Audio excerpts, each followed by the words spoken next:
Let's get physical, it's Jordan here, back again with this week's update on all the physical releases coming to the Nintendo Switch and Nintendo Switch 2, July the 27th until the 31st. Let's see what we've got this week. The Wandering Village is releasing this week on Nintendo Switch and PlayStation 5 in North America. This is a city builder game where you build your town on the back of a giant creature. Why? Who knows? Mating season must be catastrophic. Actually, the ground is supposed to be poisonous, and this giant creature will keep you safe from the post-apocalypse. But it won't be plain sailing. If you enjoy town building sims, this should be a good one as it has good reviews. It's coming in a standard edition as well as an expensive collector's edition. No European release as far as I can see, and my executive producers Jeddah Crow, Daniel O, and God of Resin, they've chosen this as their pick of the week. Just Shapes and Beats is also releasing in North America this week. However, unlike The Wandering Village, this will be getting a European release too. You'll just have to wait until the end of September for it. This physical has been such a long time coming. The fact that the digital release was in 2018, and even before then it was a Wii U game. The developer was in no rush to get this critically acclaimed title a physical release. It's a bullet hell and a rhythm game that provides a built-in soundtrack with intense gameplay. The trailer is hard to discern what the hell is going on, but you kinda need to play it to fall in love with it. And my executive producer, Brent McLean, he's chosen this as his pick of the week. And if you want it or any of the games in this video, consider using the links down below in the description and pinned comment. Any purchase made via a link helps support me and this channel in the best way possible. I thank you from the bottom of my heart. VGP are a really good company with free worldwide shipping on orders over $55 American. Plus, if you buy something via my link, you are put into a draw to have a chance of winning a $10 discount coupon. And this week's winner is Winston W. Congratulations, you should get an email from VGP in the coming days. If you don't, hit me up and I will make sure to sort it out for you. Eden Genesis. This is a fast-paced precision platformer that has decent reviews. Pixel perfect jumping and dodging is the order of the day for this one, and visually, I don't know, it is a weird mix of looking pretty epic and also a bit flat at the same time, but reviews are decent for it as long as you like this sort of game. The physical is a European exclusive on Nintendo Switch and PlayStation 5, but VGP are carrying it, and it's coming in a standard edition as well as a collector's edition, which has a soundtrack CD, acrylic stand, art book, pin and manual. Kusan City of the Wolves is releasing on the Switch this week alongside the PlayStation 5, which it was originally announced for first. This is a top-down action game that many people like to compare to Hotline Miami. However, I'm a bit old school and I think it looks a bit like Loaded on the PlayStation 1. What an eye-opening game that was for me as a kid when I went to a friend's house. Anyways, there are no reviews for it at this moment since the game isn't out yet, but it looks very satisfying if you want some balls-to-the-wall action. And my executive producer Super Ben Julio has chosen this as his pick of the week. Pampas Selene is another European exclusive release. Just like Eden Genesis, it's on Switch and PlayStation 5 in a standard as well as a very nice looking collector's edition. I really like the box art for that. Feels quite classic, like it could be a Sega Saturn Japanese exclusive RPG that we would beg to be localized. However, it's not that. It is in fact a Metroidvania with a cooperative twist, and despite the dinky visuals, it looks really good. It's made by the same team as Ghost 1.0 and An Epic, but this is definitely their best one yet and could be one for North Americans to import to get in on the action. VGP will be carrying it, and its collector's edition includes a prologue manga, manual, reversible cover, acrylic standee, a voucher for I think another game called Ghost Mini, and a soundtrack CD. Good stuff. And my executive producers, Dead Bunny's YouTube, Juice250, Firm Returns, and Jake Vav, they've chosen this as their pick of the week. Laysara Summit Kingdom, another European exclusive release, and this is actually out already. It must have slipped me by somehow, so I'll briefly talk about it. Weirdly, this is also a city builder. This time, instead of being on the back of a giant creature, it is on the side of a mountain where logistical problems will be the order of the day, not to mention terrible weather. I am also assuming there's definitely going to be a lack of tourism unless you open up a ski lodge. This is on Switch, PlayStation 5 in a standard and collector's edition, and my executive producers Viz and Jennifer M, they've chosen this as their pick of the week. Paw Patrol Dino World is releasing this week on Nintendo Switch, PlayStation 4, PS5 and Xbox, and it is a kids-focused multi-genre adventure game. I'm sure it will entertain young fans of the TV show. Xenoblade Chronicles Definitive Edition Nintendo Switch 2 Edition is releasing this week on Nintendo Switch 2 on a proper cartridge as a Nintendo Switch 2 Edition, meaning it will play on your original Switch as well, minus the Switch 2 boosts, of which includes 4K resolution in TV mode, proper HD in handheld, and 60 frames per second gameplay. You can ride across the world in the Ether Jet, and the heart-to-heart relationship cutscenes are now fully voiced too, making it the definitive edition of the game. Okay, so it's been released more times than Star Fox 64 at this point, but that's fine. If you don't own it already, then consider adding this masterpiece JRPG to your library. And my executive producers, JCross7776, OGCIB, Jimmy A. Guerrero, Madhawk110, Sora Cat, Dave Horworth, Mojo, Cole Animals, Dane Wilkinson, Adamantium, Josh Foote, Punky Dooster, Thorn Metal Luna, Chaser Mine, and AMH. They've chosen this as their pick of the week. Truxton Extreme is the other Switch 2 proper cartridge physical this week. Truxton is back and it's looking pretty sweet, apparently from the same studio who made the original 2, which I didn't know still existed, but whatever. It is an exciting shmup. It's not the first proper Switch 2 cartridge shmup, but it's looking like the most exciting one. It's coming in a standard edition at retail on Switch, PlayStation 5 and Xbox as well, but in Europe there is also a collector's edition available at Clear River Games' website. Looking pretty sweet, and my executive producers, Instacritic and Mr. Awesome, they've chosen this as their pick of the week.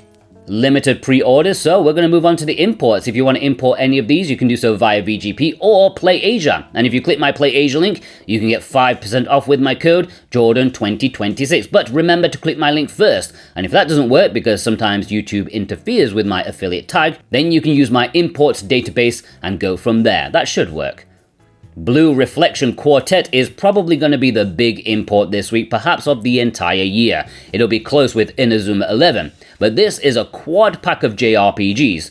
Okay, it is advertised as that, but it is actually 3 JRPGs and 1 walking sim sort of thing. You get the 2 main games, Blue Reflection and Second Light, which are magical schoolgirl JRPGs made by the Atelier developers, and you can see the DNA there, and they are really good. It is not a genre that gets big budget games, so to see them both together and very well done with good storytelling, it's great. This also includes Ray, which is a weird adaptation of the anime in like a walking sim form and flashbacks, and then there is Sun, which was a mobile gacha game, but all that nonsense has been thrown out and changed into a JRPG light rendition of that series. You'll find out more in my upcoming video, but this is a massive package that will be an essential addition to anyone's JRPG library. Both Japan and Southeast Asia have English in their releases, and there's even an English cover version, but if you want a collector's edition, that's exclusive to Japan. But again, it will play in English, no problem. Just avoid the Hong Kong edition, which will not have English. But my executive producers, Miami Sunrise, Louis K, Justin PDC, Kevin W, G Bautista 100, D's Nuts, John Jamin, and my returning executive, Wixit, they've chosen this as their pick of the week. Riviera The Promised Land Remaster is another pretty huge import exclusive. Okay, the game itself is far more dinky, a WonderSwan and Game Boy Advance JRPG, so it's kept within the, original limitations, but I've been asking for this physically for quite a long time now. It is an Asian exclusive release with English, and Play Asia have a first print edition, which includes an exclusive cover sleeve, Joy-Con stickers, and art cards. It is a very unique JRPG from Sting, and I hope this is successful so we get more of these physically and in English in the near future. While I don't expect this to be imported as much as Blue Reflection, it's still going to be one of the bigger ones this year, especially the first print edition, which will be a nice little collector's item for JRPG fans. And my executive producers, Dave Hursway, Vey, and the Nemo 6, they've chosen this as their pick of the week. The Prince of Tennis Doki Doki Survival Eternal Passion Tiebreak Game, and The Prince of Tennis Sweet School Festival Love 40 and more. They are 2 different games that are being released separately. I'm still going to group them together to save myself, repeating myself. These are 2 Konami visual novels, otomes, that originally released on the PlayStation 2 only in Japan. However, these modern console ports will have English for the first time ever. I'm guessing they will be slightly archaic compared to modern otomes, but it's great to see them get some attention. It's not just pure VN either, there are small gameplay elements in here. Now, if you want to import these, make sure you import the English cover version from Southeast Asia, because while the Japanese release can have English, you will need to purchase the English language as DLC from the eShop, which is fine but not ideal for preservation's sake. Get the English cover version, which I have linked below, and you should have English on the cartridge, as long as I'm understanding their PR correctly. And my executive producers Surfacing for Air and Azrith, they've chosen this as their pick of the week. Kugayama Shiori's Death Diary, another visual novel, but this one is far more shocking than watching handsome dudes play with their balls, and tennis balls obviously. This one has themes that are certainly not YouTube material, and not that I'm comfortable talking about thanks to having a permanent strike on my channel from the last time I got banned. Any mistake I make, I will not get any warnings, it'll just be an instant week ban for me. So if you're looking for an edgy but very well regarded visual novel, look it up yourself, and maybe import from Japan. It will play in English, and my executive producer Abs, he's chosen this as his pick of the week. Captain Soda is releasing in Southeast Asia this week. This is a platforming arena shooter. It's going for some old school arcade vibes. I think if Joust was made today, it would probably look like this. It's relentless action as you try to destroy your opponents before they destroy you. There is a fairly meaty single-player campaign, so if you want some crazy action, maybe worth importing, it will play in English. Maid of the Dead is releasing this week in Japan, a bit of a belated release considering it came out in Asian regions quite a while back, like 2024, but anyways, now it's Japan's turn. It plays in English, and what's more special about it is that this has a collector's edition, which includes acrylic standees, art book, soundtrack CD, tapestry, and a sticker. A bit of raunchy action fun that the West would never get these days. And my executive producers Joshua L, Nerdy Sean, Mr. Lee from Eastern NC on eBay, and Ghost Bune, they've chosen this as their pick of the week. Moomintroll Winter's Warmth. A quick mention to this, it's releasing in Japan this week, but it's also getting a Western release a bit later down the line, so there's not much need to import it unless you want to play it a little earlier. It is a follow-up to Snufkin and looks even better, very charming adventure game. This Japanese release also has a collector's edition, which includes a cloth, soundtrack CD, bag, postcards, and pin badges. And my executive producer Cartoon Soren has chosen this as his pick of the week. Japan is also getting these games, the first of which we have already. The second we will be getting soon. Don't import that from Japan because it doesn't have English. And the others, well, do not have English. And I think Honogarashi no Niwa, that will get a Western release at some point in the near future via NIS America. Now, before I get into the community spotlight this week, if you're new, subscribe, but also a heads up for the coming weeks. Next week, I will be traveling back to the UK for a visit for a couple of weeks. I am taking my laptop and my microphone, so I will be making videos for you guys. It just might be a bit different with the timing, maybe not quite as on time as usual, and for sure, I will not be doing the community spotlight for a good few weeks. I don't need that extra bit of work, so I will let you guys know when to send in photos. Do not send any more photos until I give the go-ahead. I would appreciate that so there's no backlog. And yeah, expect slightly fewer videos than normal, but I will still cover the important stuff. Alright, Karina sent in this photo picking up a lot of games, including Rhythm Heaven, which sold absolutely bucket loads in Japan. I always thought this was like a C-tier series for Nintendo in terms of popularity, one with cult followings, but maybe not for Japan. Danielle O sent in this photo with the Japanese version of Moonlight Peaks. It is definitely coming to Europe in the future, but unless my brain and memory are playing tricks on me, I don't think it's been announced for North America yet. Dave Horworth imported 2 titles. Okay, Front Mission 2 did get a limited release in the West, but Japan is the most accessible one. Dead Bunny's YouTube was another one to pick up Mouse PI for Hire. We've seen it a lot, and we're going to see it a lot more, that is for sure. D's Nuts picked up Death End Request, perhaps to celebrate the import release of the spin-off that one would expect is popular, especially since it's a great middle finger to Nintendo's new policies. Firm Returns picked up the limited run version of Lollipop Chainsaw, but from VGP. You can always rely on them for a second chance if you miss them the first time around, or you just want to take advantage of their free shipping. Instacritic sent in this photo picking up a bunch of games. The Japanese one with the red cover I believe is Quit Today. Definitely something very obscure as an import exclusive. JCross7776 picked up Pokopia, a game key. Boo! Jimmy B sent in this photo with a bunch of games including Marvel vs. Capcom the collection, which was going cheap in various places last week. Great bargain. Justin PDC sent in this photo picking up 2 of the big summer titles from Nintendo on the Switch 2. Star Fox, well, I think the reports are that it didn't sell super well, but it's Star Fox. It's already a niche series these days, and a remake of one of the games we played many times before. I think it will sell well over its lifetime, but perhaps doesn't have people rushing to buy it day one. Kevin W sent in this photo with this import exclusive, which again, 2 weeks in a row, I can't remember which game this is off the top of my head. I've reached limit point in my brain. Lewis K sent in this photo with an eclectic bunch of games, including Seiko, which is out in Japan now, but I've not talked about it much since it's coming to the West pretty soon. Madhawk110 sent in this photo picking up Super Zangura, which I also have the standard edition of, but I do kick myself for missing the deluxe edition with the cover sleeve since I like that artwork a lot more. It reminds me of Alundra's art style. This one does a bit too, but it's a bit too comical. Miami Sunrise sent in this photo picking up the first print edition of Fantasy Tavern Trilogy. Sadly, this first print edition is sold out now, but you can still buy the standard edition. Michael H was one who managed to snag the Mouseberg edition of Mouse PI for Hire. People were scrambling for this, and even those who managed to get an order in, they were not safe from cancellation. Mojo picked up these games with Fresh Start, often found very cheap, and it is a nice game. It's like Power Wash Simulator, just with heavy-handed environmental implications. My daughter enjoyed it for a couple of hours. Mr. Awesome sent in this photo picking up the standard cover art for the Capcom Arcade Stadium, which is the one I would have gone for. I like it when compilations celebrate the actual collection, not just one game or one series. Mr. Lee from Eastern NC on eBay sent in this photo picking up Williams Pinball Double Pack, which yeah, you could argue they could have been all on one cartridge, but I do think they are very packed with content, enough to earn a 2-volume release in my opinion. Raven Knight sent in this photo picking up Witch Spring 3 Refine, which I think is a fine little game. You can clearly see it was a mobile game, but I think it works well. Not as good as the sequel, but if you see it for cheap, maybe consider it.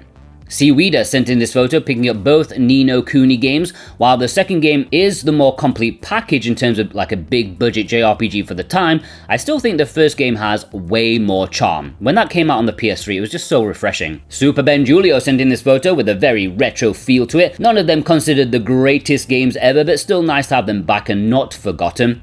The One sent in this photo picking up a Digimon Story Time Stranger. I remember in a discounts video I said that Bandai would be unlikely to reprint the Digimon World game, which is one of the most expensive Switch physicals, and I think the reason for that is this game. They don't want it to get in the way of the sales of their latest Digimon game. The Family OG sent in this photo picking up some evergreen titles, big games from Nintendo over the years, which is reassuring to know that there are so many games to pick up if you feel like you've got nothing to play on your Switch. Turbo Chef sent in this photo with 2 Switch 2 physicals for indie games, absolutely embarrassing the big publishers out there. How can these two get a proper physical but nothing from Square? They, My Man in Japan, picked up these games, including the Nintendo Switch 2 editions of Cul-de-Sac Begins, which is a really great game. Westerners will have to wait until September to get this physically. I think it's worth it.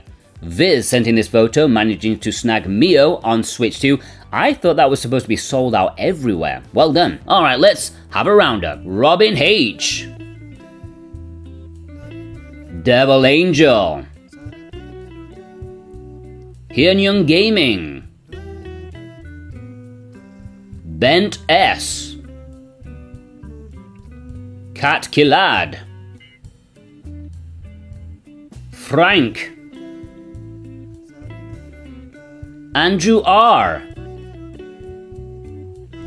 Axeru. Cost 71. Kabunio. Shiggy. Cultured Weeb. Matt Well. Bracoon. Dabro 90. Peter C. Bub. R. Luna. Burning Kitsune Mask. Twig E. Needless Dragon. Exile.